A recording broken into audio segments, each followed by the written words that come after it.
Hello and welcome to the Big 12 Mafia Show. I'm your host, Nathan Bomber Brown. With me is my co-host of the Holy Rivals, that's the Wild Ute. What's up? How you all doing tonight? Bleeding blue, that's all I can say. And then we have one of our key contributors, Immaculate View. How you doing here today, Immaculate? Doing great. Looking forward to tonight. It's going to be a lot of fun. Thanks for joining us, everybody.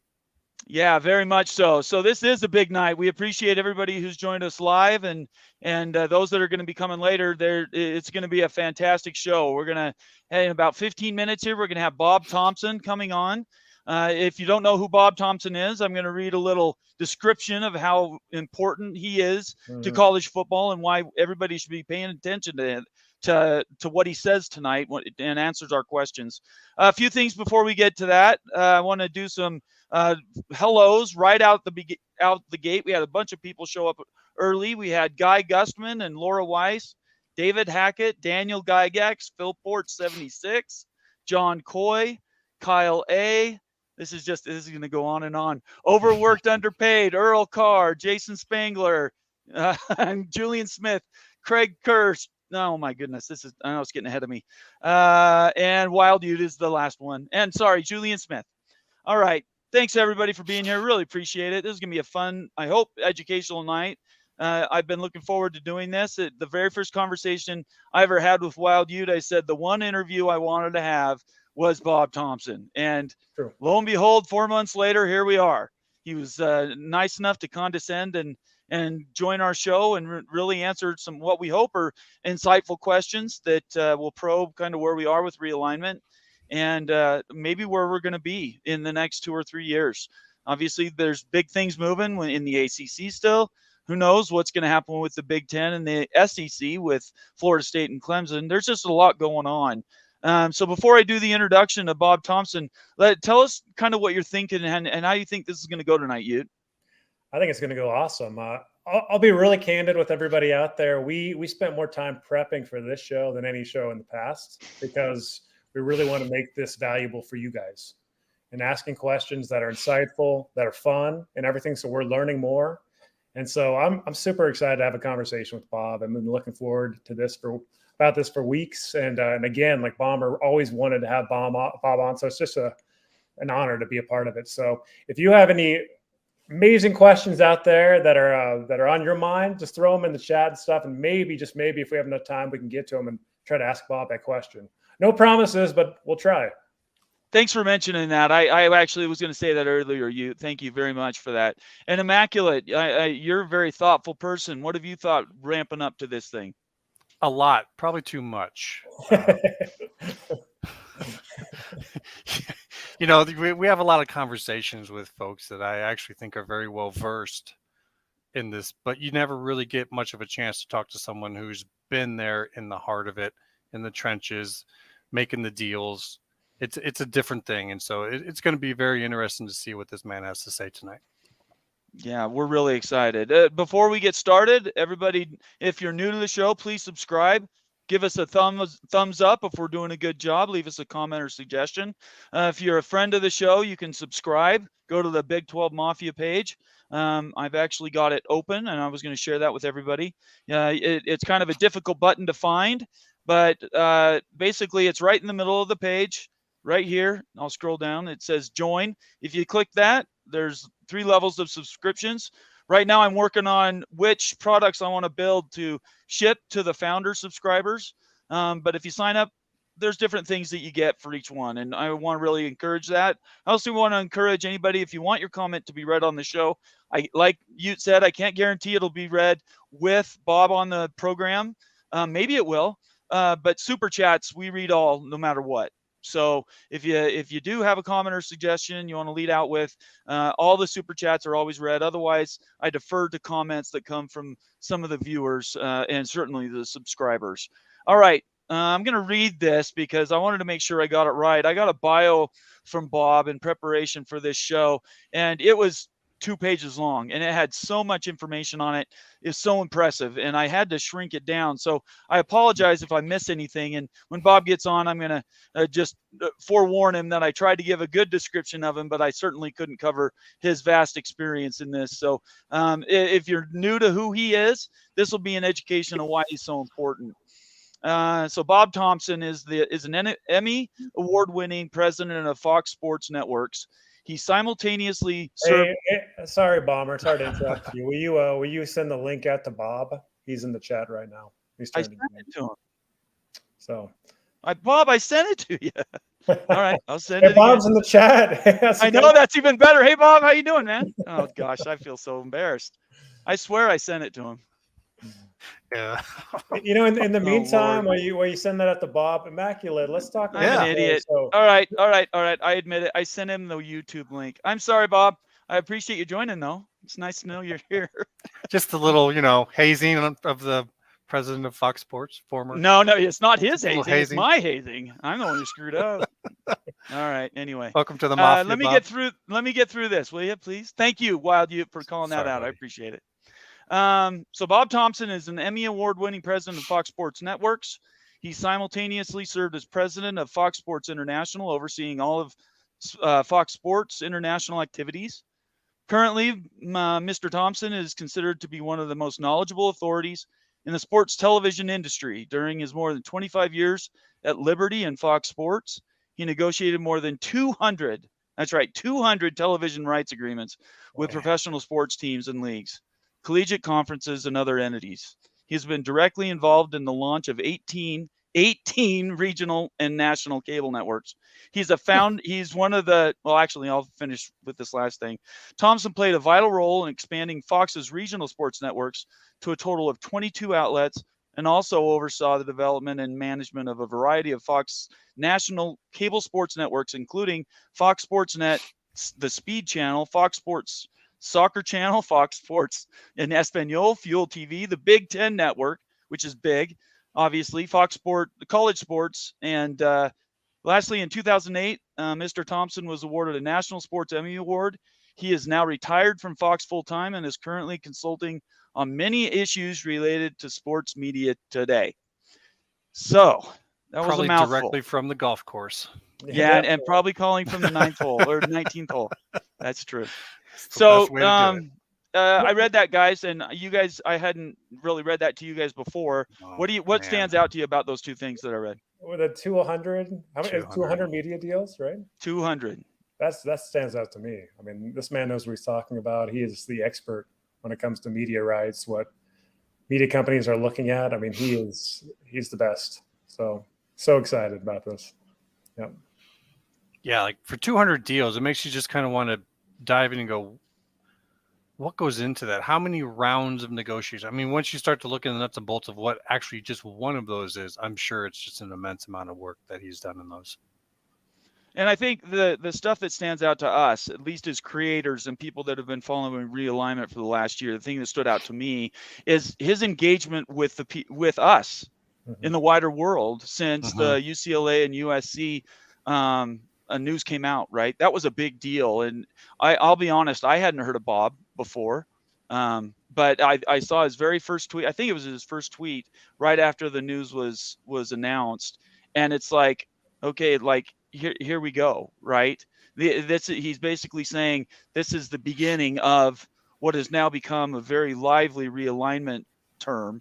And I'm not sure that it's going to calm down anytime soon. As we preface and get ready for him to show up, there's a few things we need to call, and we need to call out is the ACC network and what's going to go on there. We need to call about kind of what realignment looks like now, and then what the influence of realignment is as we go to the wider world, right? Where do we end up in 3 years? Where do we end up with the college football playoff and those type of questions? I've got a question for you guys before Bob comes on. Do you think the ACC botched not adding Utah, Arizona State, Arizona before they went over the Big 12? I know that they lined up a meeting and they were talking about possibly adding them, but they kind of just lost out on time.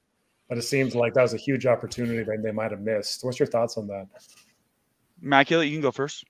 Yeah, I don't know. I mean, it seems troublesome at first, but now looking at what they're dealing with, I got to say, yeah, that might have been a problem. I hadn't really thought too much on it as a viable option, but considering how long the talks for Stanford, Cal, and SMU have gone, yeah, you might be on something that would have been a better option for them. I don't know.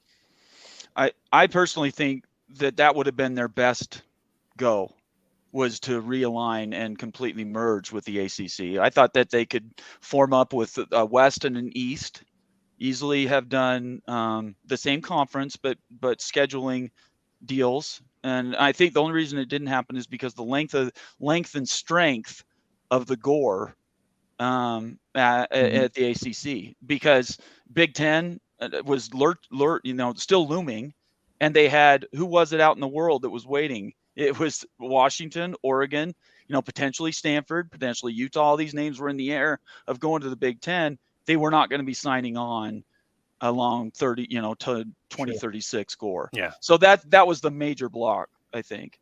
I agree. Do you think that it was? So you think that so Oregon and Washington don't sign on, but the other teams would have considered it at least? You're saying like the Utah, I think they would have taken it. Even with Florida State, all the smoke about Florida State leaving. Well, again, we were told, and we haven't seen the gore, but it has been reported that just bringing new people in would not have opened the gore up. Right. So if that's the case, then you could have brought them in, and FSU and Clemson still could have left, and there wouldn't have been a problem. I'm thinking from a Utah standpoint, though, like, do you want to step into that instability? Like the Pac was unstable enough, and then the ACC's very unstable too. With Florida State already wanting out, is that too similar to your current circumstance? I don't know. That's a good question. We'll have to find out. All right, here we go. So without further ado, we include Bob Thompson, who we can't see. Can you see us, Bob? I see you guys. Do you hear me? That's all right. We do hear you. That's okay. That's all that matters. It's the voice of God. That's what we're going with, I think. What am I doing wrong here? I know you have to turn your camera on. Yeah, there's a function you turn your camera on.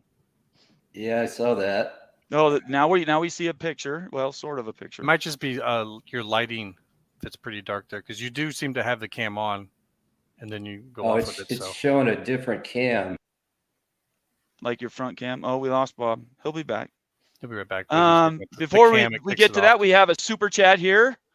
Repo Dan, nice to see you, Repo Dan, for $2. He says, horrible economy, getting worse. All this is in vain. I tend to agree with you, Repo Dan. What do you guys think about that? Pretty dark, but he may be right. Yeah. Agreed. He's disconnected. He'll come back. Bob's got a new name in the chat. It's Darth Thompson here.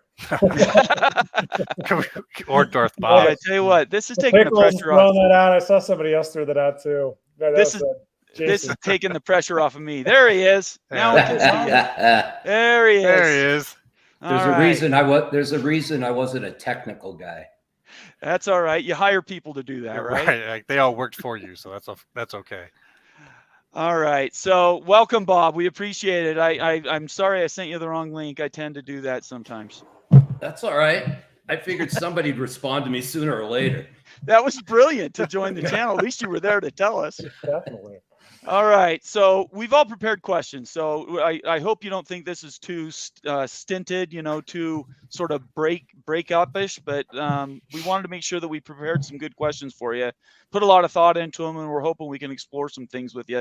But first, I want to get your feeling about me personally, because you and I started messaging very early last summer after I was asking you question after question, because I was curious how this was going to affect BYU in the Big 12, and asking you realignment questions about Utah.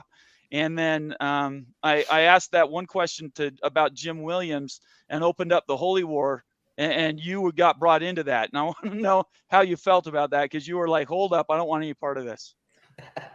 Yeah, you'd think all the time I spent dealing with Utah and BYU, I would have known better than to wade into that discussion. But I guess my time off, made me a little rusty, but that's a tough one. It is, and we're not going to solve it tonight. I'll tell you that. No, it's very personal to both, to all parties involved, and I certainly understand that.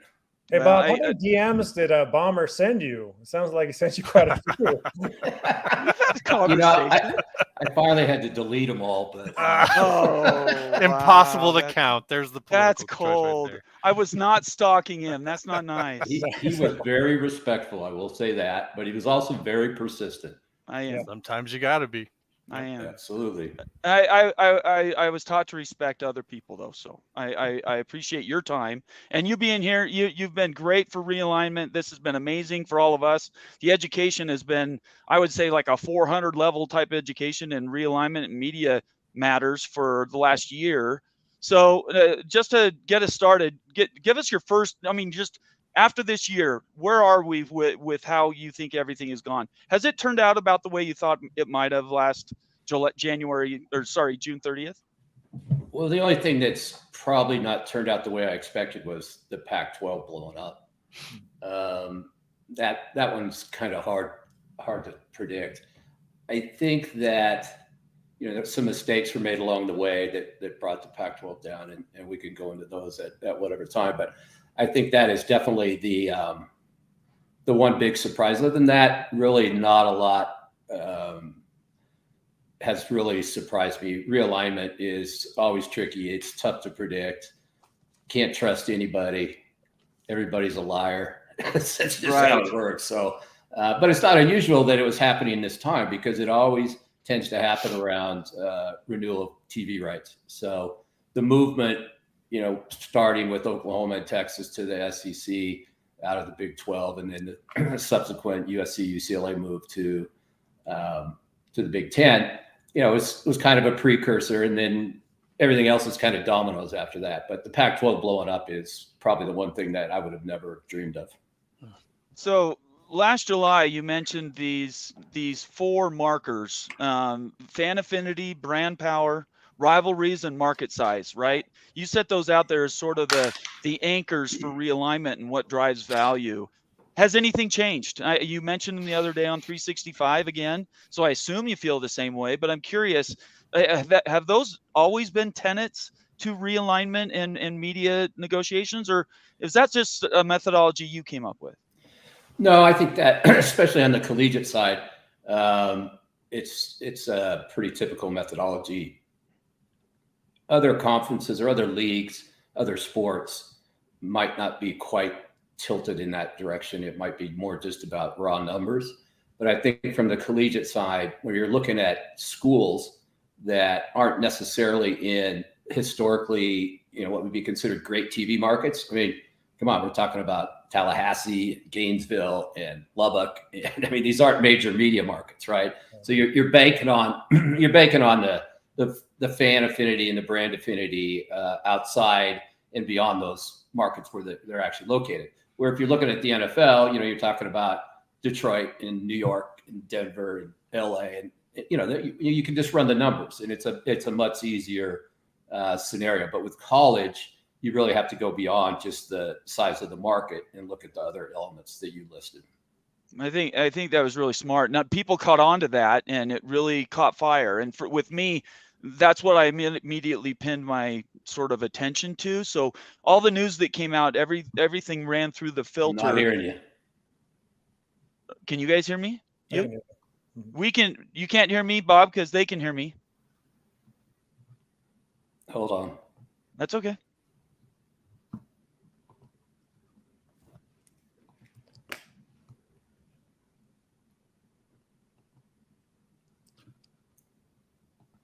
Any luck now, Bob?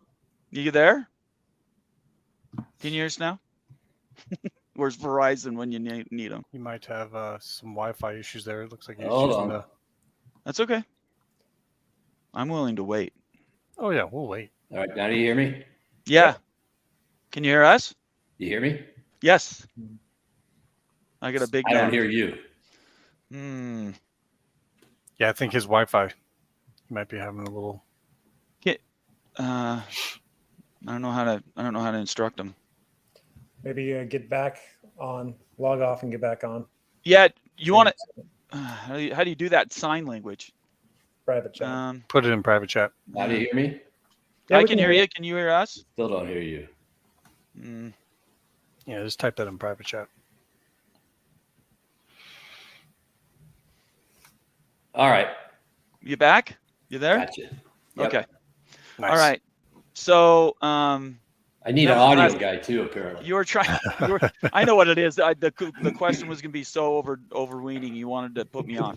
No, I was just saying after the whole year and all the changes that happened, what you described seemed to be something that I really had an affinity for, and that was something I think that really struck home with a lot of people. My second question is, and then I'll turn it over to you. Is how valuable an asset are the Holy War and the Territorial Cup to the Big 12? And do you envision Brett Yormark is going to leverage the heck out of those rivalries to the media partners, possibly at the new negotiation in 6 years?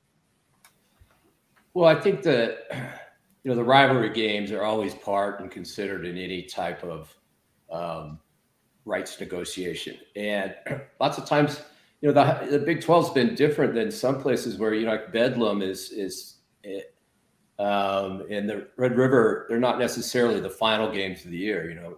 Red River's in the middle and at the Cotton Bowl, and then the Pac-12's always had the kind of the last week of the season, more or less, other than the USC Notre Dame game, has been the rivalry game. So there's different places you can play them. Sometimes it might be better if they were spread out. You might get better distribution instead of just having them all in the same weekend. But I would expect that Brett will, push that next round, and he's also apparently going to try and look at pushing basketball as well significantly more than it has been in the past.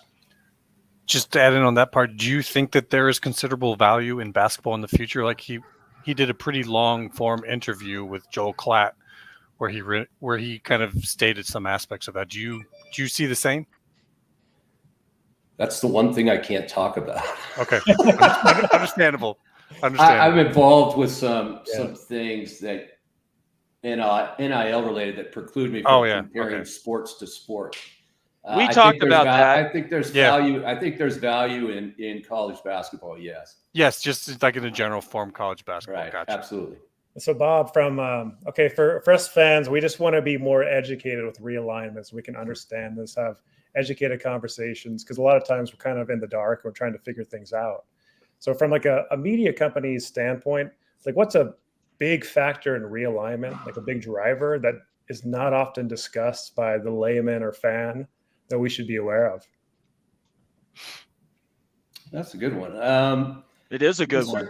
Yeah, certainly how much time we spend looking at windows and who's going to play at what time, and not only within the conferences that we own or that any single network owns, but what everybody else owns and what you're going to be scheduling against. And then also which channel we ultimately decide to put a game on.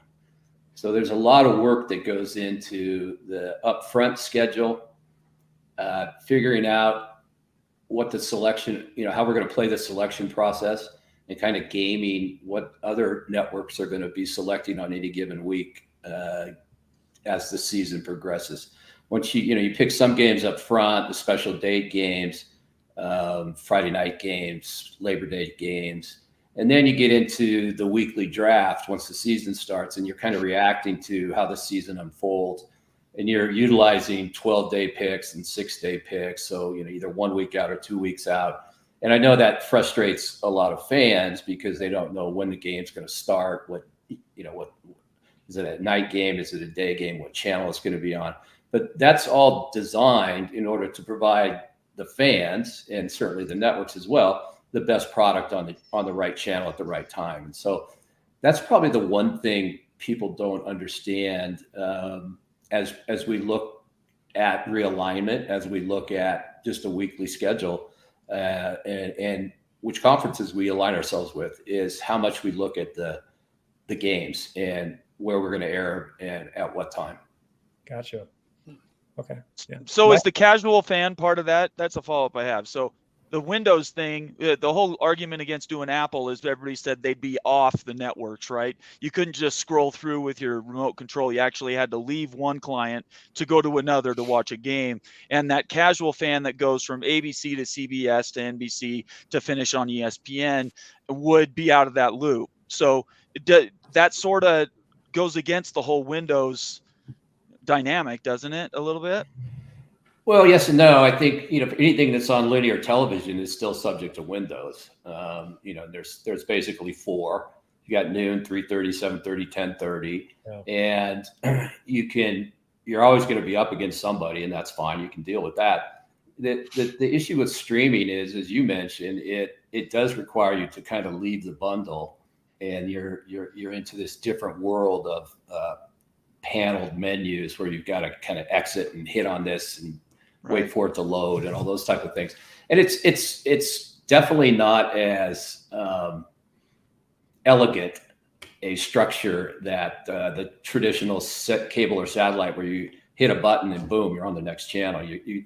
I call it clunky. It's very clunky to go from game to game within that type of platform. So I think if at some point somebody can figure it out, or somebody could consolidate everything so that it's more like a typical bundle experience in changing channels, even though it's streamed, that somebody's going to have a real winner. But then you got to get everybody to work with you, all the networks and everything to work with you. But that's one of the things that you lose if you go to a streaming service. You're not going to have that.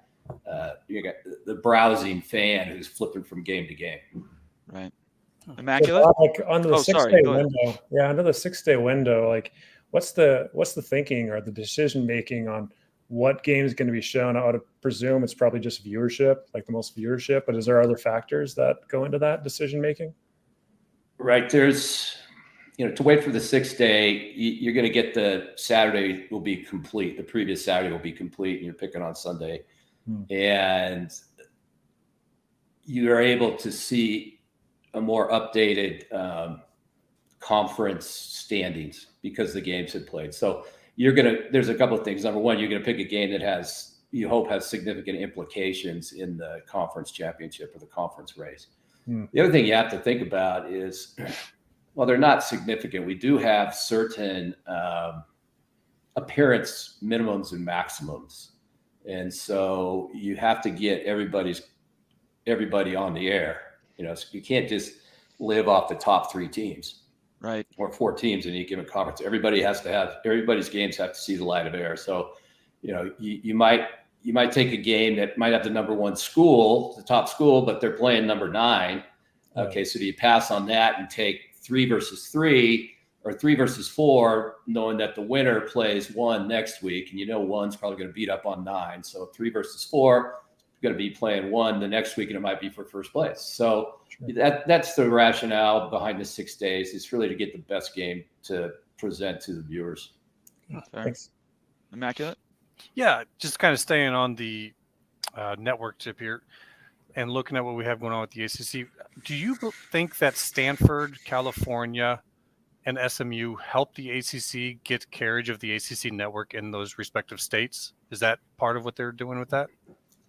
I think that's certainly a play. I mean, if you look at the Big Ten network and some of the Big Ten expansion,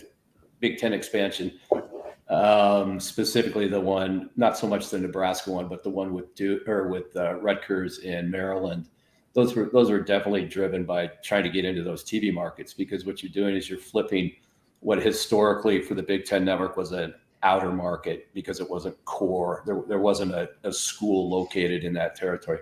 So they paid a significantly less subscriber fee. You flip it to an intermarket, you're jacking the rate by like 10 times. So, and you multiply that times how many pay TV homes are in that market times 12 months, and it creates a significant amount of value. So, and then on your subsequent rights renewal deals, you can also say I now have New York and Washington, D.C. markets in my conference. So that's helpful. Certainly as it relates to the ACC, they're going to try that. I think the cable operators and satellite operators will probably push back on giving credit for the entire state of California. Maybe you get NorCal. Yep. I always divide California, pretty much draw a line through like Fresno, and everything up is northern, everything southern. So it's basically 2 states. Okay. Yeah, and that kind of, my guess is they'd be quite a push to go and get additional money for the ACC in LA because Stanford and Cal are there. And the same within Texas. It's so big and there's so many other schools there. The cable guys will say, "Oh, great, SMU." No, that's not going to carry Waco, but we'll give it to you in the DFW market or the northern portion of Texas. So, Go ahead. Did you have another question, Immaculate? Go ahead. I was just had a little follow up on that. If they're going to push back on that, how deep can they go in terms of negotiating that with, say, trying to say what type of a schedule SMU could have at home? And would the ACC have a deep enough lineup of schools to play at SMU to help with that? Because just in trying to understand the move to get SMU or those schools, like what value is there? Do you see the ACC having enough value? I think they would. I think that, they got certainly some big time brands. I think, it's going to be a fight. Even if the contracts say you get the entire state, the KOL guys are going to, they'll lawyer up and they'll fight it somehow. But Gotcha. I think they've got enough brands across, not only just football, but basketball as well, that they'll be able to have some leverage. But again, I'm not sure they're going to get the whole state, even if the contract says that they get the whole state. Gotcha. Appreciate it. I want to encourage anybody who's new to the channel, please subscribe, give us a thumbs up, leave us a comment or suggestion, tell us how good a job Bob is doing. So he gets all that positive feedback. I'm sure he's looking for that. But we really want people to subscribe and just enjoy the show. We do this quite often and hope you come back, turn on your notifications, and we'll go from there. One of our other key contributors is Moen Vision, and he had a question. He couldn't make it tonight. His question is, with the departures of Gary Barta at Iowa and Jack Swarbrick at Notre Dame and Gene Smith at Ohio State, do you think we are looking at a future more media-savvy AD hires at the larger athletic brands, similar to what we've seen with Brett Yormark and Tony Petitti? Well, I think, Notre Dame's already gone that way. I mean, they brought in Pete Vokla, who was president of NBC Sports. So that one's already happened. I haven't heard of anybody, any names yet as it relates to Iowa or Ohio State. And, Pete is kind of a unique situation in that he went to Notre Dame. He played football at Notre Dame and just happens to be a TV executive as well. Nice. Certainly I did not play football anywhere. So, you don't have to identify with it. So no. But I think that's a good. You need to have some understanding of the media, and I think that's what's gotten some conferences in trouble over the years. And in that, either the commissioner might not have been as television savvy, and I'm not saying I'm talking about commissioners now, but I go back 25 years. But also the presidents and chancellors who ultimately make the votes on these things, if they need to have some of that. Understanding as well. And it's tough because this last round of deals were done in 2010, 11, and most of the presidents who are there now weren't even around. And it's if you just live in the contract over the course of 10, 12 years, you don't have to deal with a lot of the sausage making that goes on during the renegotiation. So I think it's helpful the more people you have in the room that have some understanding of how this process works, certainly is helpful. That makes sense. The ACC is all the rage right now, right? Because of Florida State and Clemson. This is a follow-on to Immaculate's question, and that is, if Florida State and Clemson leave, and let's just say pie in the sky, SMU, Cal, and Stanford join, is there enough weight in the ACC for it to really continue to sort of hold its place in the current standing of what we're going to call now the A4? Rather than the P5? I think that would be a swap that's close enough that would keep him there. You're making one great assumption, and that is that Florida State and Clemson are going to be able to get out. Right. And yeah. And that's the tough one because of the everybody's learned about grant of rights and bylaws and all those types of things. And, even if you want to go, it doesn't mean you can. And then on top of that, you also need to get invited by somebody. And sure. To my knowledge, neither Florida State nor Clemson have received any invitations from anybody. They're just kind of out there saying, "Hey, we're available. Give us a call." They're making Yeah, noise. They're sitting on the street corner, I think, is what it is. Yeah, it's noise, definitely. The rumors that I've just been told tonight. Again, rumors. What do you put to them? But I did hear that the Big Ten's kind of backing off, making noise about bringing in the Florida State and Clemson, and maybe North Carolina and Miami. Who knows? And if that happens, and the SEC is the only play, one, do they lose their leverage because now the Big Ten's not there anymore, agitating? What's the big reason to leave? And two, why in the world would ESPN let them out? Outside of them contesting in court and paying $500 million, why would you take a 50-cent piece and graduate to a dollar piece, have to pay up more money for the same amount of access? It doesn't make any sense to me. No, you're right. It does not make sense. And ESPN, I'm sure is not, advocating for that move. They're pretty happy, and the reason they got that long deal with the ACC is because they put a couple $100 million into launching the ACC network. And they wanted to be sure that they were connected to that conference so they get some of their money back. And so Right. The last thing, and the ACC traded, that channel for a long-term contract. That's, part of what, John Swofford decided to do. That's, that was certainly the right move at the time for them. Some things happened and people leapfrogged, and that's the way it is. You roll the dice when you do a long-term contract, but in order to get the channel launched, that's what they had to do. Can I ask a follow-up on that one real quick? Go ahead. Do you see the length of the ACC contract ending in 36? Do you see that as a negative, or do you see that might end up being a positive depending upon how the market goes here in the future with other conferences having to make deals again? That's a good question. I think what people don't realize is, a lot of money's been sucked out of the market here recently. Not just, Fox just agreed to pay another $400 million to, for the Big Ten, for Oregon and Washington over the next 6 years at, 35 million a pop for each school each year. And then there's also another, $250 million that they agreed to pay, that ESPN and Fox agreed to pay the Big 12 for the Four Corner schools. So, right there, you've got, almost $580, $600 million just got sucked out of nowhere. And then on top of that, you got to remember, everybody just did NFL deals. Yeah. And so that sucked a lot of money out. And you've got college football playoff negotiations coming up, NBA coming up, UFC coming up, WWE. I mean, there's a lot of stuff on the horizons.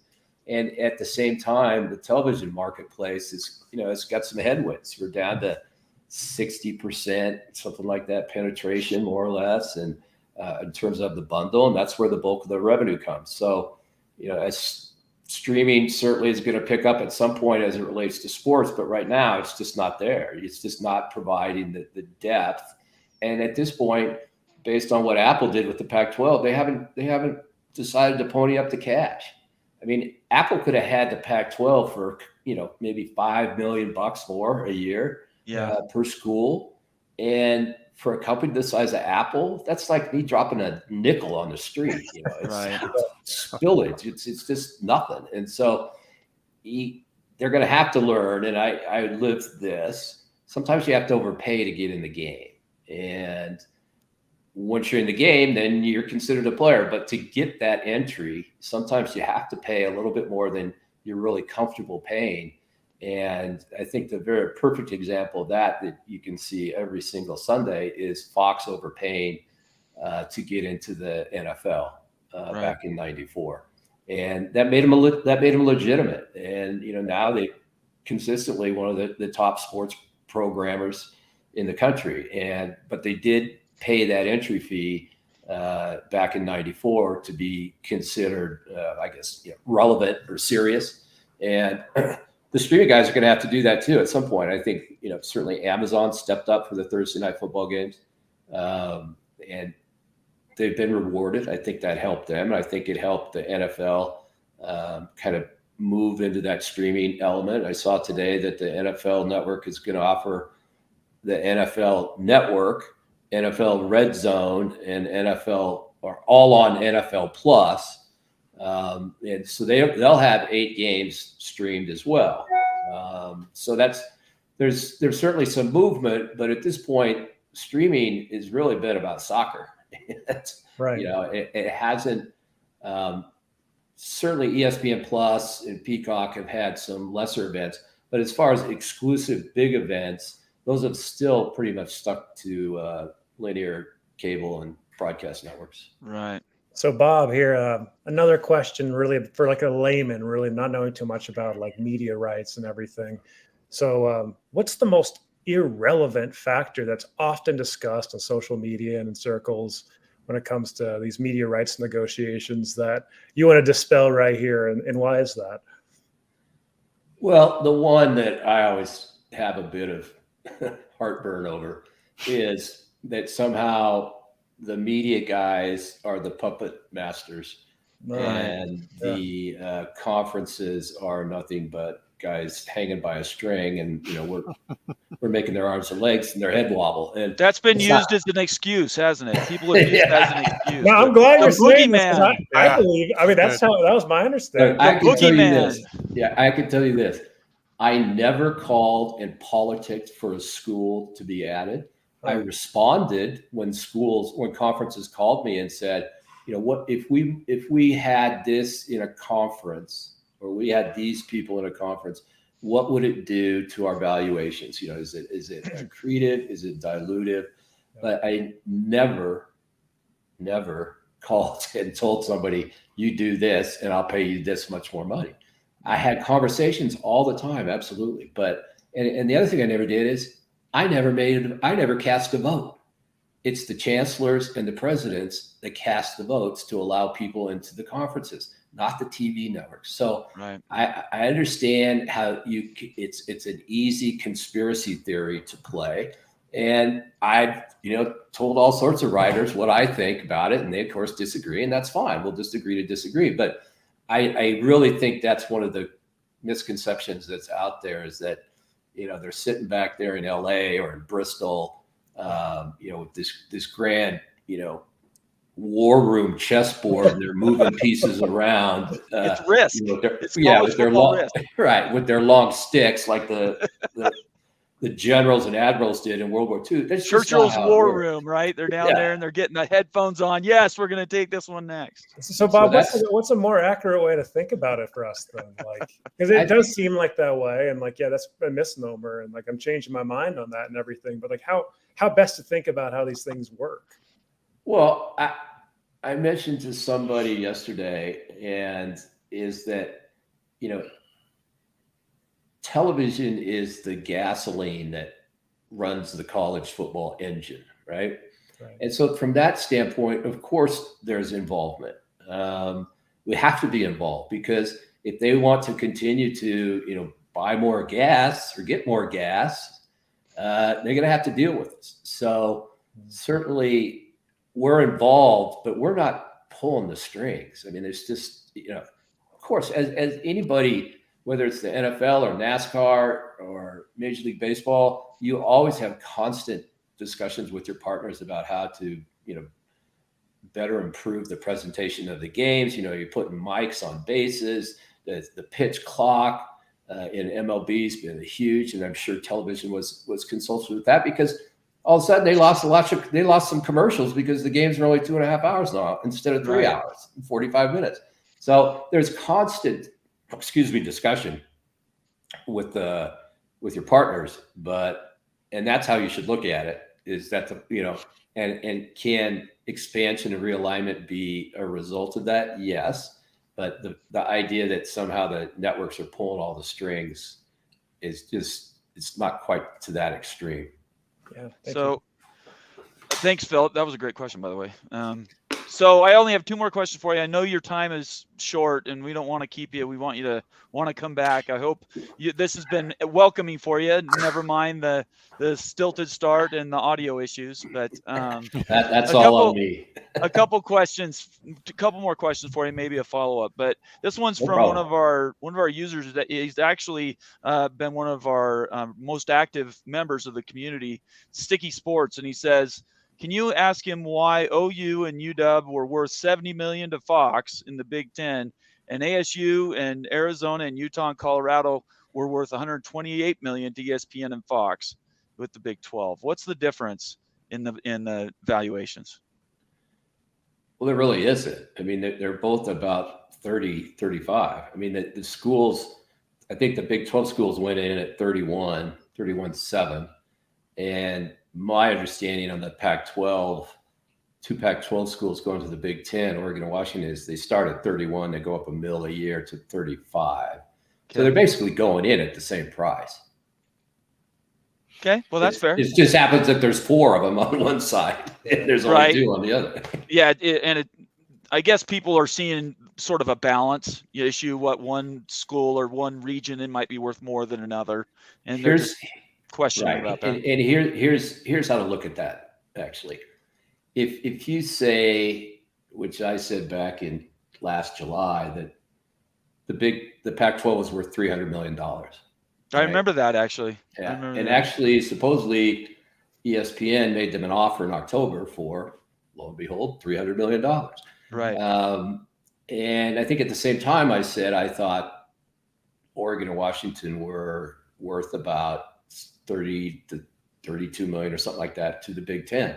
And so, besides that being a day where my crystal ball was very good, I think if you look at what if you assume 300 million is actually the right number for the Pac-12, which I believe it was, and they've now got they got rid of 4 teams at 30, so they saved themselves $120 million. Right. They got the 6 best brands, undoubtedly out of the conference, and at the end of the day, saved themselves $120 million more or less. By not buying the conference, going through buying the Pac-12 routes, but you got them through the expansion and realignment route. Right. Could I ask a follow-up on that real quick? Yeah, go ahead. Time? Yeah. Do you see that those schools going into the Big 12 and into the Big 10 have more value because they're being pulled into Eastern and Central markets than they would have alone just over in the West in the Pac, in terms of why they get the money now but not, as a conference?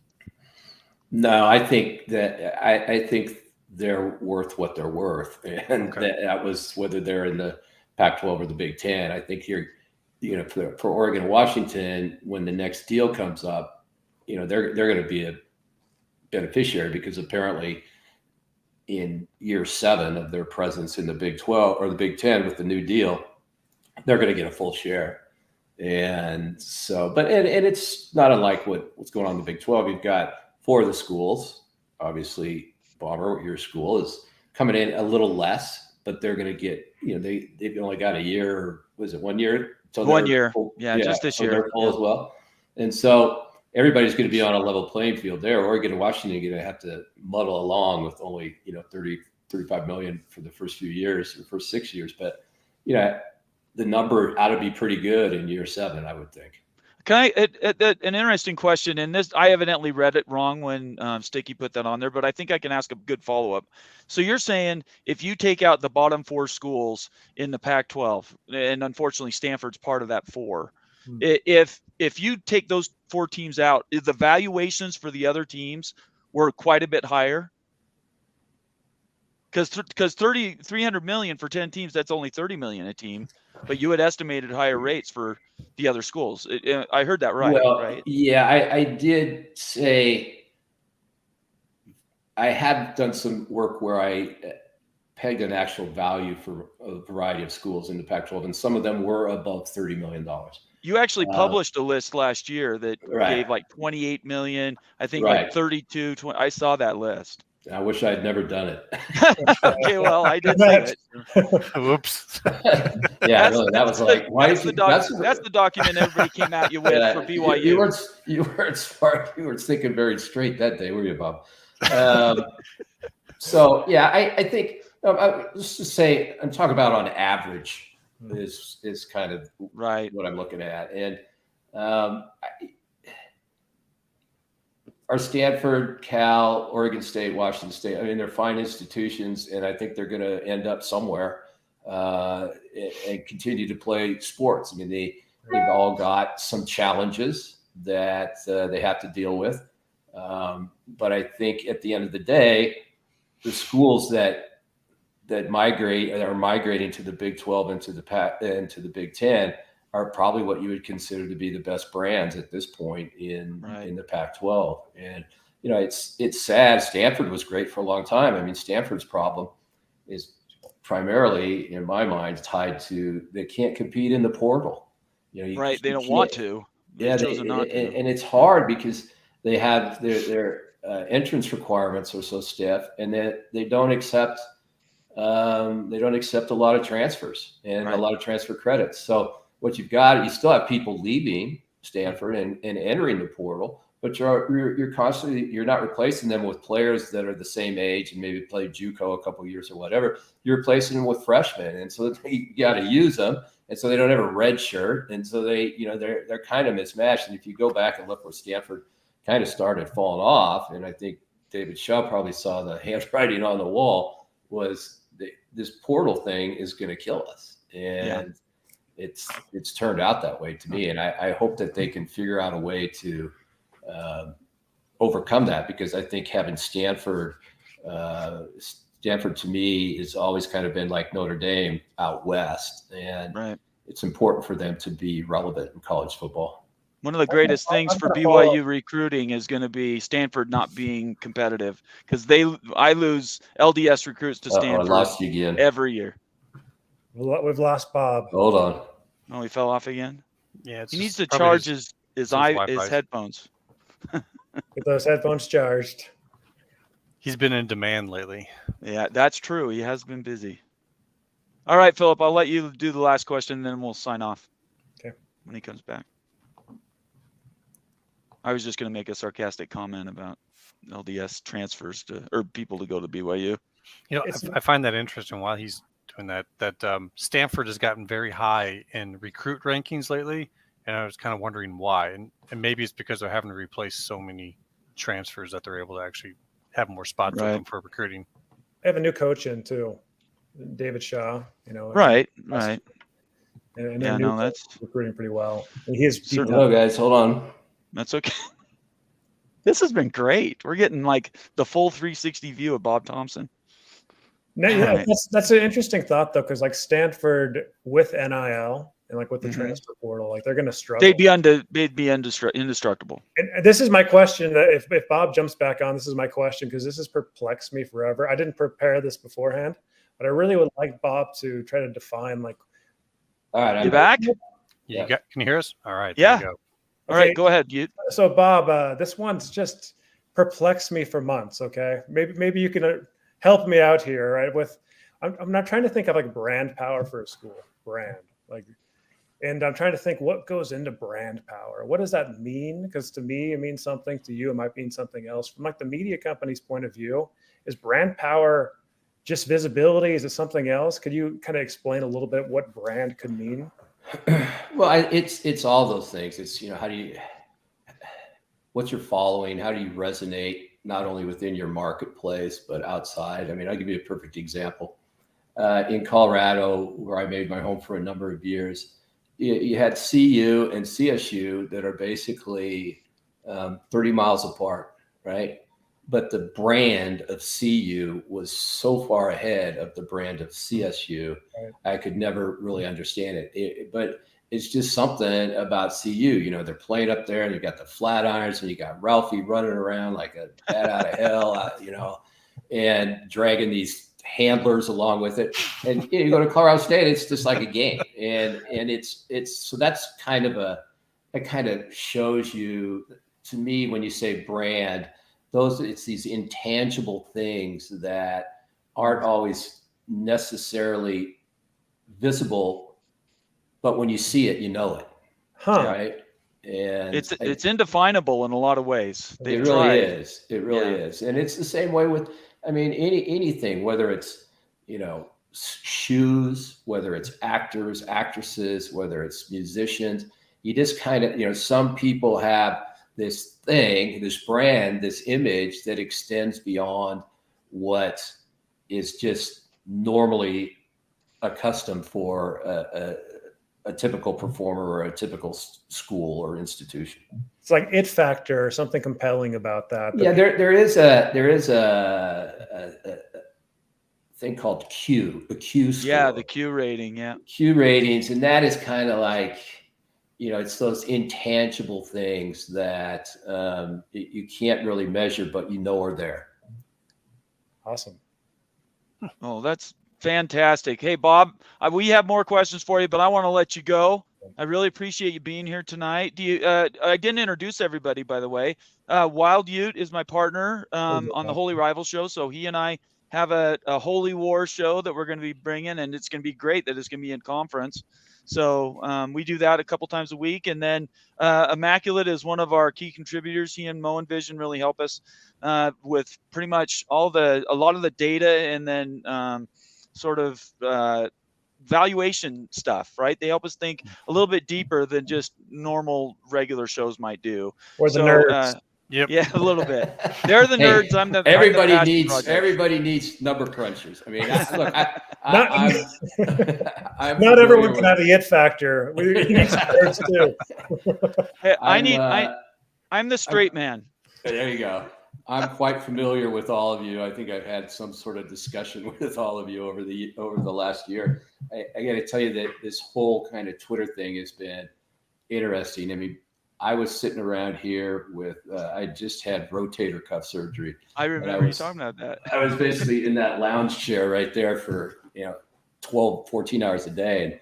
And all this stuff started happening. And John Canzano, who's a friend of mine, said, you gotta look at this stuff, because this is getting off the rails, and they need an adult in the room. So I waded into this with a little trepidation, because my social media experience was zero, and I do email, and that's about it. I do know how to text, but I had never done. I always called it face, twit, snapogram, and did none of them. And so, I made some rookie mistakes, I'm sure, along the way. And a lot of people, taught me some valuable lessons, but it has been enjoyable. And I really do enjoy the discourse and talking with people.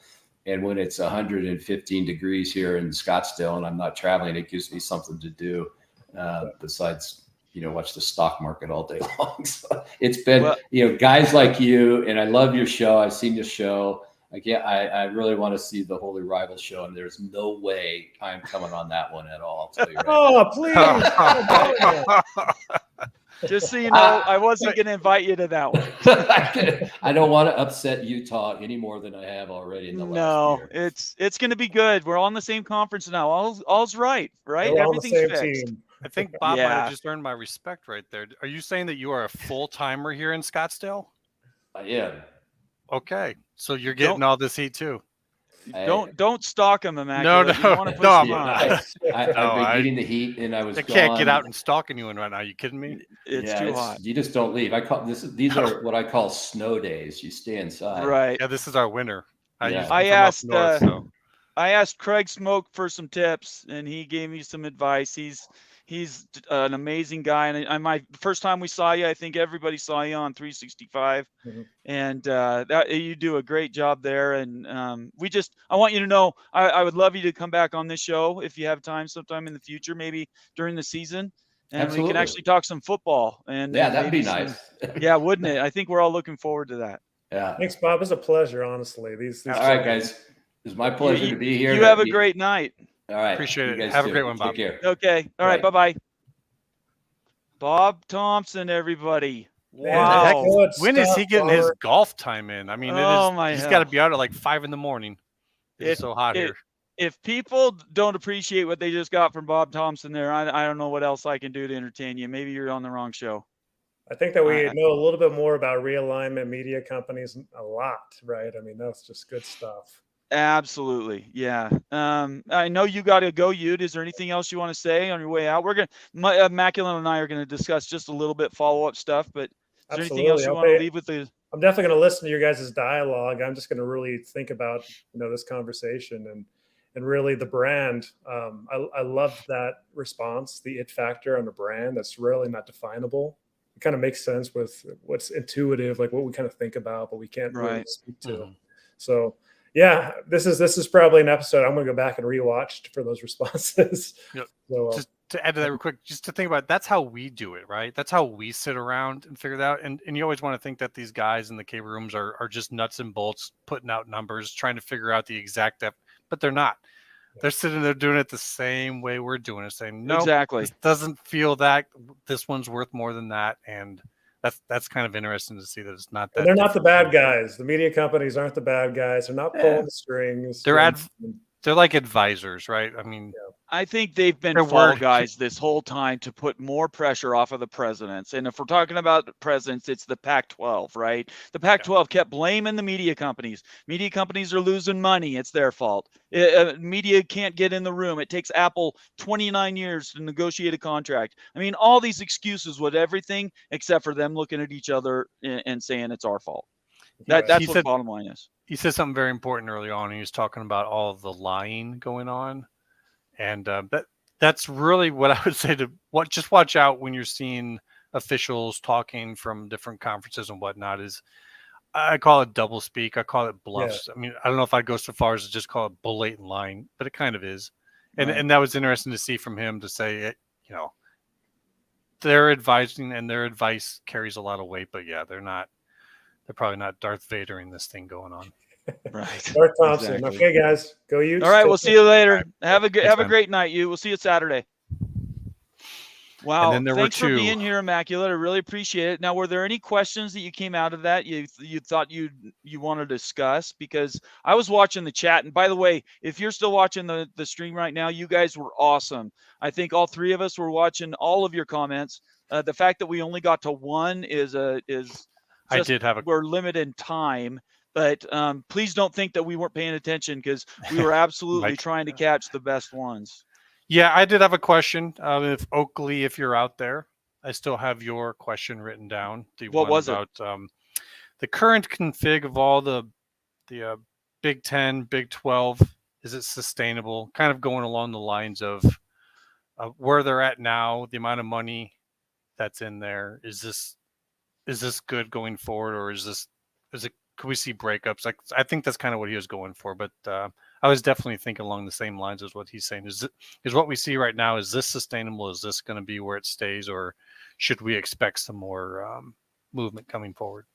It would have been a good question to ask him. I think a lot of that is intuitive. What we've been preaching around here recently is keep things simple, right? And try using common sense when you hear some of these news reports. If something sounds really complex, Occam's razor, it probably isn't. And people are making it a lot more complex than it needs to be. The simplest answer is usually the right one. So I think those are things that we just need to focus more on the details and worry less on the just talk. Now, we had some super chats come through there. I want to make sure. Now, Repo Dan gave us this one at the very beginning. I wanted to bring it up again. We were talking about how good the economy was and all the media contracts going out there. And obviously the economy's down. And so I wanted to make sure we called that out. And then Sergeant Pickles had one during the middle of the show. It said, thank you, Sergeant Pickles, by the way, who's a subscriber. He says, I have my doubts about Bob, but I am so glad you were right about UW to the big. What is your prediction for our Coug and Beef friends? Where do they end up? We can make a prediction right now. Where do you think Washington State and Oregon State end up, Immaculate? If I'm placing a bet right now, I'm betting on the AAC.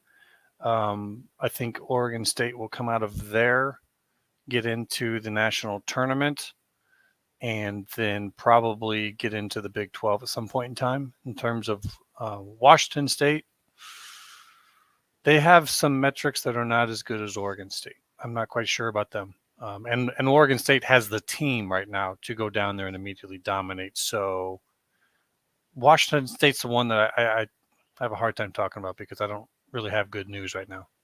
I hope both of them end up in the AAC. That's my hope. Yeah. I mean, I think that's the best call right now. And then if they go to the AAC until 26, the next 3 years, they could qualify for the playoff. right? Yeah. Like immediately, they could be in it the very next year, and that's something that they probably maybe they had a chance in the pack, right? This was a good team, Of course. But last year they won 10 games. But arguably, it's a much more difficult road to get there through the pack. They always end up beating each other and getting knocked out of this stuff. Whereas in the American, they could go undefeated, go straight through there, win their championship, go right into the 12 team, have a high rating, get a bye possibly, maybe. Because there's going to be 6 AQs with 4 buys. They might get the 4th place bye because they're going to be like a Cinderella story, and I think they're going to get a lot of love in the rankings if this goes this way. So, okay, that's a big prediction, but I kind of have a lot of hope for that, and I think the AAC is a better spot than the Mountain West. I think if Oregon State and Washington State choose that, I actually think you'll see some Mountain West teams go with them. Very fair. If you're new to the show and we're just joining for Bob's show, I appreciate you being here. Please subscribe and turn on your notifications. I've been doing shows now 5 a week for the last 3 weeks. So a lot of content. We talk about a lot of different things. And we definitely involve you, the viewers. We care about you, your opinions. We are constantly gaming behind the show, talking about topics that you guys ask us questions about. So our show doesn't exist without you, and want you to know that we really appreciate you. If you want to join the channel and actually become a paying subscriber, go to the Big 12 Mafia page, hit the join button right in the middle. Comes up with some options. You can click on those and they tell you what they do. I read subscriber comments before I'll read any others usually if I have them. And then obviously super chats, always read. I haven't missed one yet, and I'm darn near 30 shows now. So here's our next one from Guy Gustman. By the way, thank you, Guy, for the super chat. He says, did I understand correctly that Bob hinted that if Apple had offered more, they might have gotten into the game with the Pac-12? That is exactly what he said. He did. That was pretty much dead on. Yep. He said, in fact, that I think he said the amount was $5 million more. It was $5 million more. It was what he said. It was not much more. I mean, it was pretty close. And I believe John Canzano said that he got quotes from multiple presidents, even some of the ones that left, that said if it had even been $3 million more, they would have done it. But Apple was playing hardball. They came at him with a first quote of $22 million. Yeah, the next day they offered another 3, but that was still only 25, and it wasn't guaranteed. It was a lot based on subscriptions. And Apple did that to themselves at the end of the day. They got nobody else to blame but themselves. They could have bought the whole conference for a song if they'd wanted to. A little bit of theory on that is that those talks go back a ways, and at some point in time, Disney started to come out and openly have problems, and Apple was a big talker about maybe buying up some of their properties. They could have pulled back from those talks a little bit. Like if they weren't in talks maybe for some of the Disney properties, they might have had more desire to go in heavy just to make sure they get the pack and what's going on there. But if you're going to get ABC, if you're going to get involved with ESPN, maybe getting the pack and the pack network, because that was part of the deal, is that they were going to buy off the network from them. Maybe that they didn't like that as much anymore. I mean, it's quite possible. That's absolutely something that can happen. Hey. Here we go. We're going to get some ASAP analysis of our interview and how everything went from one of our key contributors and a guy in the game every day, Moen Vision. How we doing, Moen? Hanging in there. I just got back in the house, so okay. I didn't catch any of it. I was dropping by to see how it went. How'd it go? I thought it was amazing. We had we had some technical hiccups here and there, but he laughed through it, and it was really, really good. I asked your question. He gave a very thoughtful answer for it. You were going to want to, I'm not even going to try to paraphrase it. You're going to go back and watch it. But he gave very direct answers. I thought one that was one of the best was Philip's question, which was, what is superfluous to the argument of media rights negotiation and conference realignment? What's the one thing that doesn't matter at all? Immaculate, you're not helping me out. You're not taking the hint. What was that one thing? Do you remember? No. Well, that wasn't something I was into. I know. It was a great question. You're going to have to go back and watch it yourself. I'm definitely gonna be going back to watch this thing multiple times. He was answering questions. Basically, he put a lot of people on blast. He said people blaming media companies for these negotiations is an absolute travesty. He says it had nothing to do with the media companies. It's all in these border regions and presidencies and everything else in these universities and conferences. I thought that was probably the thing he was most passionate about through the whole. He definitely wanted to get that across. Yeah, he was frustrated with that. He's like, why? He didn't say why are they blaming the media, but he said they shouldn't be blaming the media. It was a flat out statement. And if you see him at all on Twitter and some of what he goes through on there, I think that's a little born from his experience there. Absolutely. Some people come at them like he's saying, like the media controls everything. This is one of our subscribers, overworked, underpaid. This came through during the show. Couldn't get to it during it. Sorry, underpaid. But it says, with the money being the driving factor for the networks, do you see relegation coming into play with some of these teams being left out? Would it be nice to see some of them get their shot? That would have been a great question. To be honest, I had about 20 questions I would have loved to have asked him. But I think we've answered this before between us. Do you guys just want to give a quick answer to this, why we think this is the case? So looking it over again one more time. Whenever I see relegation come up, I kind of cringe a little bit. But I think what we're seeing go on is a form of relegation. But what people think of as relegation, no. Like, I don't think you're going to see any direct removal of schools. But what we're seeing within just kind of the constriction of it, you might have something that people would call relegation. But I don't. Do you want to add anything to that, Moen? No, I don't believe in relegation. Nobody's getting removed from the Big Ten. They're not kicking out Rutgers to bring in Florida State. That's not how it works. It's never going to be that way. You got to have winners and you got to have losers in life. And unfortunately, on the football field, some of the schools in the Big Ten just aren't very good, but they bring other things to the conference. And I think I know that's, as football fans, we kind of don't see that, but yeah, no, we were talking about it the other day. Northwestern, we need lawyers and journalists in the Big Ten, and they pump them out. So I think that's a great point. I think the thing we take away when you talk to a Bob Thompson is the fact that all the stuff that we talk about on our shows, and we try to track down pieces to stories from, multiple sources through, the internet and through Twitter and whatnot, is always just such a small piece to what is a larger tapestry. And that is, college football has so many power players. It is not the NFL.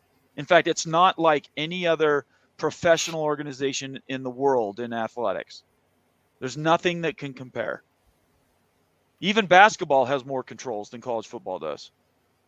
It's a unique entity, and it's handled differently in every region of the world. I mean, of the United States. Sorry, every region. The Southeast Conference functions differently than the Big Ten. The Big 12 functions differently than those two conferences, right? Mm-hmm. So it's just something that's easy to get lost in. Notre Dame functions completely isolated from everybody else and thinks everybody else needs to kiss their butt. From reality. But we won't get into that. Notre Dame functions. You don't want to get into reality? That? Yeah. I don't want to get into it. Do you want to get into it? You want to get him started? We'll be here for 2 hours if we let Moen get started on Notre Dame. Ask Chat. Does Chat want Moen to get into it? Nobody wants to talk about Notre Dame. I certainly don't want to talk about them. Let's see if there's any other comments here. Yeah, I think the long and short of it is, it was a fantastic interview. I encourage everybody, if you're watching this late, go back and watch the recorded show. Bob Thompson's fantastic, and believe it or not, I think he's going to come back and be on the show. So we'll be able to get him back hopefully in September.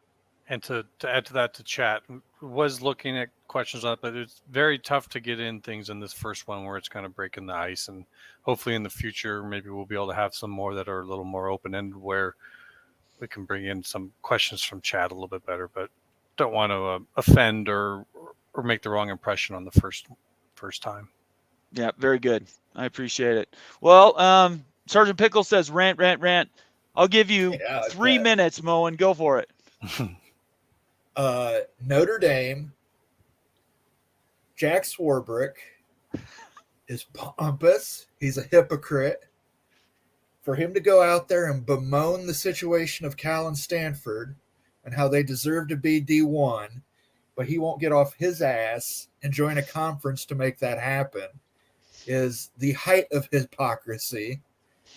The money Notre Dame would bring any conference it joins would be more than enough to cover Cal and Stanford. So for Jack Swarbrick to get on his soapbox with his loaves of bread under one hand, crying about poor Stanford and Cal with the other, is the ultimate hypocrisy. Notre Dame has had 100 years of having their butt kissed. It's time they join a conference. And at this point, I don't care if they join the Big Ten, but they need to join somebody. And in 2026, you have to be a conference member to go to the college football playoff. I think that just has to be a prerequisite. And if they want to be a conference member in the Big 12, SEC, ACC, Big 10, AAC, whatever, pick something. You've had 100 years. And don't give me this excuse from 97 years ago that Fielding Yost was mean to you, and that's a good enough reason not to join a conference. That's the stupidest excuse I've ever heard. It was 97 years ago. We literally fought a war with Michigan over Toledo. Blood was shed. Let it go, okay? It's true. Just let it go, Notre Dame. And what you're doing to the ACC is completely I don't know. I didn't want to say anything too disrespectful to Notre Dame. So, because, they might quote this 100 years from now and say, this is the reason that we don't go on live streaming shows, is this guy Moen Vision said something negative about Notre Dame 113 years ago, and Nathan Bomber Brown let him do it. So for that reason, we can't go on streaming shows anymore. We can't have nice things. That's what you're saying. We can't have nice things anymore. We got a super chat. Yep, I was going to point that one out. Oh, go ahead and read it. All right. Go ahead and read it. Now, so you think the extra $3.5 million from the AAC makes up the travel cost compared to travel costs in the Mountain West? Mountain West 3.5, AAC $7 million per team. My thoughts on that are the AAC does have a renegotiation clause in their contract. If you bring in and they go a little bit more coast to coast, it's going to get renegotiated. One thing about the Mountain West is it has great brands in it. I think it has very strong brands for a G League, but it does not have the markets, and it does not have some of the other aspects that Bob brought up. So it has this weaker per team league. And going west and going east, we've had multiple folks from these schools say that it's why they decided not to go join the pack. The same is true for schools going to go join the Mountain West. So there is power in going out east and getting part of those markets. And I think if you were to bring Oregon State and a few of the Mountain West schools and you bring them into the AAC, I think they'll get a very good renegotiation on that. So the current numbers, I don't think they're exact in what the comparison would be. In my opinion, I think the best plan that they could do is reconstitute the Pac-12, use the war chest that they have, which is hundreds of millions of dollars, pay the exit fees for schools that they really want, Boise State, San Diego State, maybe CSU, AAC schools. You invest $200 million, bring these schools in, and you reconstitute, and you're still a P5 league, at least until 2026. You pick up 4 or 5 AAC schools. SMU certainly could be one, and that's a strong league. You could make an argument that league could maybe keep its AQ rank. I don't think they will, but it's better than either going to the Mountain West or going to the AAC. In my opinion, that's what they ought to do is take 5 or 6 from the AAC, 4 from the Mountain West, and boom. Do you think Stanford and Cal would vote for that? I think Stanford and Cal are desperate they're almost willing to do anything. That's just my opinion. I think they're seeing the agree. writing on the wall now. They would be willing to take $10 and a Sizzler coupon at this point to get in the Big Ten. So Notre Dame could join and just cover the freight for them, but God forbid they do that. Right? They can't give up independence. No, that's too valuable. I think I'm going to go in a little bit on that if you don't mind as well. Something I've been seeing on Twitter. This argument. Knock yourself out. All right. See, now he got me lit up here a little bit. This argument about nobility. What is this? Where does this come from? The nobility of independence. There is no nobility about this at all. It's money. It's no difference than someone jumping from conference to conference for money or staying out of the conference race and staying independent. They're doing it for the money. The moment NBC has no contract for them, guess what? Their love of independence is gone. So I have a great appreciation for Notre Dame growing up, watching them on TV, not having any connection to them at all, but they've just been that brand. Those days are over. It is, as Moen says, time for them to move into a conference. They're just holding out. The deal that you think you're going to get is not there. There is no nobility in independence. It's just an angle for more money. So I really don't get it. And when you could jump into the ACC right now, and if Stanford are your friends, and if Cal are your friends, and if SMU are your new buddies from Dallas, you could save them. And you could save the ACC. The moment Notre Dame jumps into the ACC, I would say that their pay gets much closer to the Big Ten than what it is to the Big 12 right now. And yet 0% chance that it happens. Just saying that right there. I don't make guarantees, but I guarantee you Notre Dame will never join the ACC as a full member. Right. And, they haven't been relevant in the last 30 years. Georgia Tech has a national championship closer than Notre Dame's last national championship. Washington does. Did they run the wishbone back then? That's what I'm saying. He grew up watching it on that's another black and white TV when they actually had good football teams at Notre Dame. They ain't won a major bowl since 1994. Where do they get off carrying themselves like they're, we're Notre Dame, we'll win something? Well, they've had viewership, but that viewership is going down, and they are not the draw that they seem to think they are. And that's not a slam. It's just the reality of it. The demographics that follow Notre Dame are shrinking. And but it's still tens of millions of people. Don't minimize Notre Dame's following.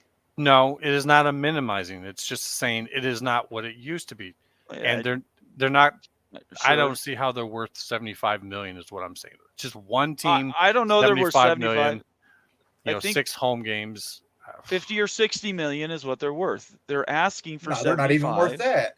I'm telling you that's 60. That's what NBC is going to offer him, 60 million. I'm not saying it. 10 million a game. NBC's overpaying. Because here's the thing: not even Ohio State, not even Michigan, not even Alabama, none of these schools get that many games shown because there are ones that they schedule that are bad, that are not good.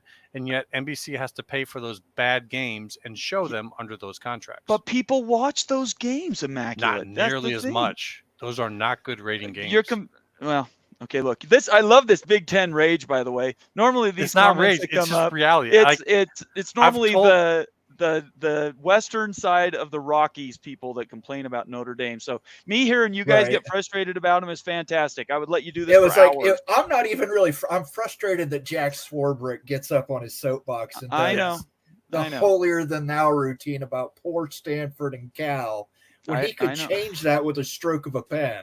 But boy, Jack Swarbrick ain't giving up any of that Irish gold. That's all his. Let's get to the Big Ten. I've even had some conversations with Notre Dame guys, and I've told them, "Hey, stay independent as long as you want, but just the talk about this is the noble route and we're not chasing the bag. The whole you're saying that while at the same time asking for $75 million for all your home games when half of them have low ratings. It's all about the money, and I just don't like when they try to present it as tradition and honor and all that. Okay. Anyways, go ahead. Can I? Okay, Devil Frog's comment here. Yeah, the playoff committee should block Notre Dame from any AQ, especially given their recent crocodile tears, feigned indignation, and hypocrisy over Cal and Stanford. We just covered that. We don't need to talk about it anymore. I They just have a wanted to vote. make sure it was identified. That's impossible to do. We've got a super chat here from David Jorgensen. Again, thank you, David. Really appreciate you being here. By the way, if you're new to the channel, please subscribe. Give us a thumbs up. Leave us a comment. Hopefully, if you didn't catch him, Bob Thompson was on here earlier. Watch this show in replay. The first hour was incredible.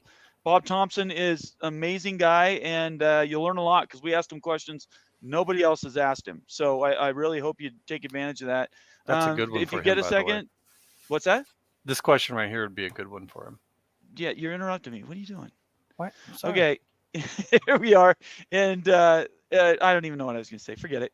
Sorry. David Jorgensen, $10. I'm no expert, but you think the Big is looking to get, let's say, looking good, being a new national conference and on 3 major linear networks. I wonder if over time that is what puts them over the SEC. They're already over the SEC in value.